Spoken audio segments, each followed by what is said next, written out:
Well, let's just say it's been a bit of a struggle to start the season for the Altoona Curve, now 0-6 after last night. Our visit with Jon Mozes of the Curve, presented by Marcus & Mack, voted Best Law Firm, Best Personal Injury Lawyer 4 years in a row in the Best of Indiana County contest. Visit them online at marcusandmack.com. So the series starts in Richmond, and the Curve, a couple of close ones, just can't get it over the top there, John. Oh, yeah, tough. The Curve are 0-6. But every game, they've been in the game. Not as if they're losing 9-3 in the second inning and, just sort of getting blown away here. Opportunity to win last night, couple walks, from Landon Tompkins and Cy Nielsen at the wrong time, and turns into 2 runs. So, right back at it today. The good news is that we get to play again today. Yeah, well, a couple of really tight games, a couple of really good pitching performances, though, so far for Mr. Whitgriff. Yeah, we're feeling pretty good about where Connor Whitgriff is to start the year. Throwing a lot of strikes, works quick. He's had very good feel for the changeup in the first couple starts here, and he's just come exactly as advertised. The kind of guy who you can trust to give you multiple innings. He'll work quick. He'll throw it over the plate and just sort of keep it simple and attack the opposing hitters with his best stuff. Is he the definition of the crafty lefty? Well, maybe in today's game, because he does, throw 93 miles an hour, which when we think of the old school crafty lefty, not as much velocity, right? Right, yeah.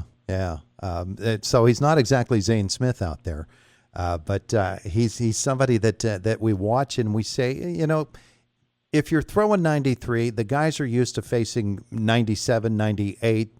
A, that throws them off right off the bat. B, you really have to know how to pitch, how to locate, and how to set up batters. And so if you're doing that, and you've reached AA already.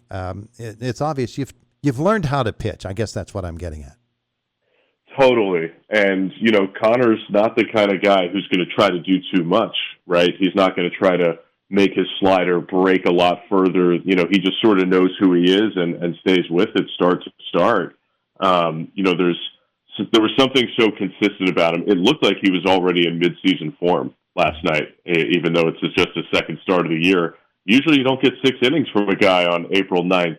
Yeah. That's pretty rare, but the pitch count was in such a good spot that they let him start the 6th inning, and he ended up going 1-2-3. Yeah, that was pretty special, and I was surprised when I looked at the box score this morning. I saw that the Pirates let a pitcher go 6 innings in AA baseball. You could go a whole season, and a guy who's pitched really well won't get to go 6 innings in the Pirates system, which is not an indictment of any kind on the Pirates or any other. It's just the way the game is constructed now that it's rare.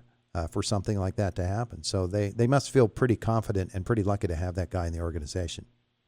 Yeah, and, that also takes a little bit of pressure off of the Curve bullpen early in the season. Jared Bayless went to AAA, the first weekend of the season, so they're down an arm. Derek Diamond got injured, right, reported to the team and then, was hurt by the time opening day came around.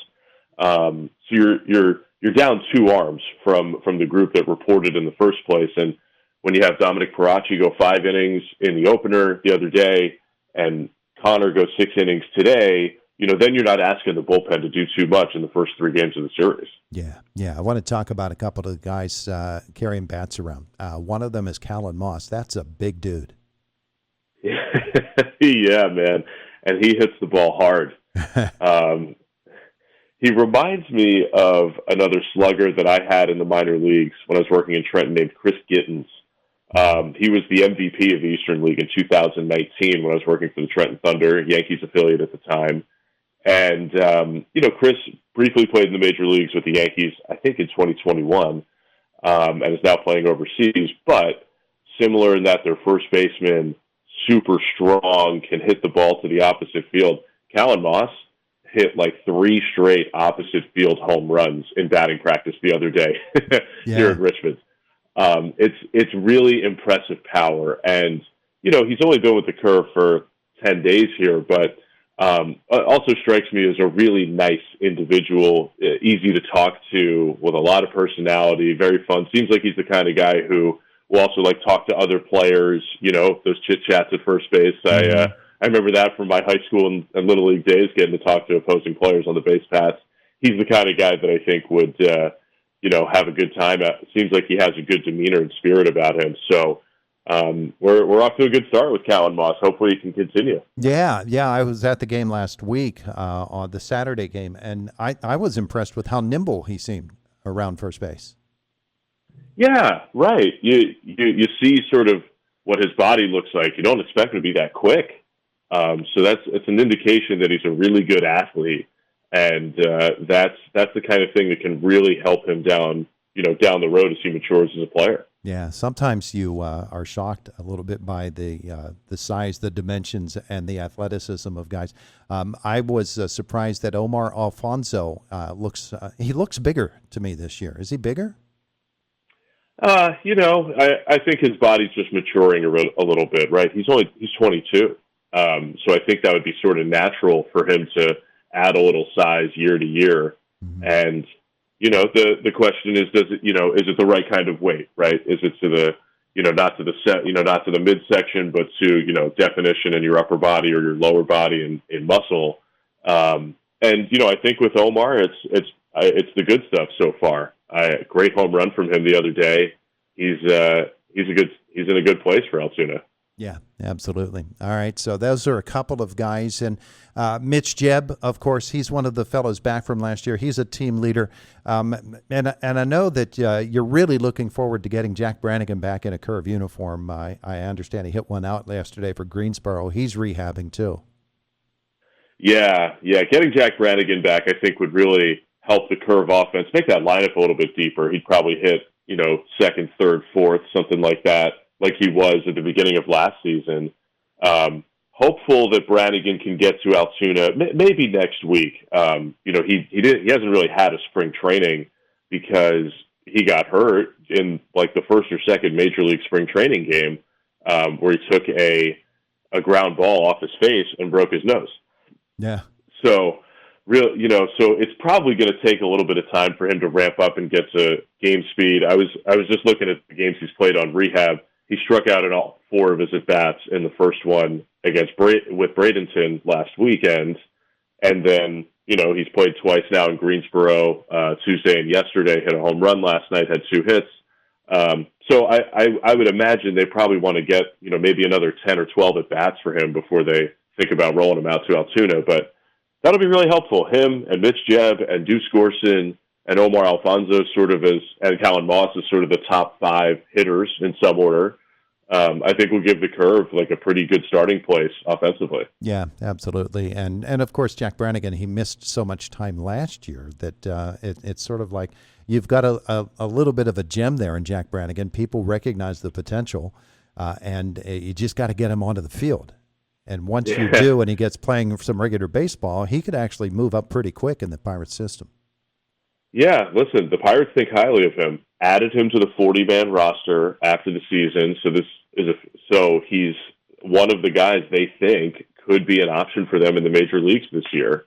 That otherwise they wouldn't have considered putting him on the 40-man in the offseason. So I think there is really something there, and just as you said, getting Jack back on the field and just letting him play every day is going to be really, really helpful for him. Yeah, really will. Really, Jack Brannigan's a guy we look forward to. There's another guy that we look forward to and have been for a few years now, and he's not been able to make the step. Injuries have played a role in his career as well, and we'd love to see him turn out with what the Pirates think and thought of when they drafted him was Anthony Solomito. And he's been out there once so far for the Curve this season, and he's a guy that a lot of people are rooting for. He seems like a really, really nice guy and a very talented guy. He just hasn't been able to put it together yet. From Anthony Solomito, he's one of those guys that a lot of people are saying, this is his last chance. He's got to get it done now at Altoona. The clock is definitely ticking. And the guy we saw in 2023 when he first came to Altoona is not the same guy in 2026.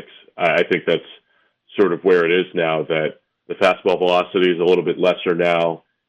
he's obviously had some injury trouble. Last year, his shoulder was giving him issues, and that's why he was out for most of the year. So, him at least starting the year healthy is a good thing. And, him sort of trying to find that, I don't want to say magic, but sort of that same channel of energy that he had 2018, 19, when he was 18, 19, 20, 21 years old, when, things were really good for him on the mound and trending in a good direction. Whatever they can do to try to find that version of Anthony Solomito again, I think is the goal.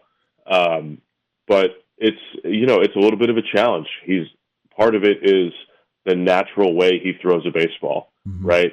I was talking to Titus Dimitriou the other day, and he said, I had a hitting coach tell me once that the swing you develop at 10 years old is not all that different from the one you're taking as a pro or when you're in college. Your swing is kind of your swing, and, you can make some adjustments here and there, sure, but, your body takes the repetition in such a way that, that's what feels natural to you. And, when you look at the way Anthony Solomito throws a baseball, that's what I think of, where this is how he learned to throw a baseball. This is how his body is used to doing it. And can it be repeated to be a professional pitcher? We're still finding out together. Yeah. We'll watch this and see where Anthony Solomito ends up on this season. Is it going to be a great one for the Curve? Is he going to continue to struggle? I'm really rooting for the guy. All right, so for the Curve, you've got the rest of this series this weekend as you'll continue to play Richmond. What happens next week? Next week, we're home against the Portland Sea Dogs. We've got 6 o'clock games throughout the week. One of my favorite promotions is Wednesday night. We're honoring the penny. I saw in Penny that. We Trust. Yeah, it's Penny's last pitch. Pennies are going out of circulation, but not the ones that we will give to the first 500 fans. Those will continue to circulate because we're giving away pennies to the first 500 fans Wednesday night in Curve, PA. I love it. I absolutely love it. All right, so it's good stuff. So Penny on Wednesday, golf night Friday, 4 o'clock game on Saturday with a Garrett Cole Cy Young bobblehead giveaway. Get it in your combo with the Paul Skeens one we gave away. So good week of Curve baseball coming up. We're looking forward to it. Jon, thanks so much. Have a great weekend. Thank you, my friend. You too. Jon Mozes, Altoona Curve. It's Indiana in the Morning.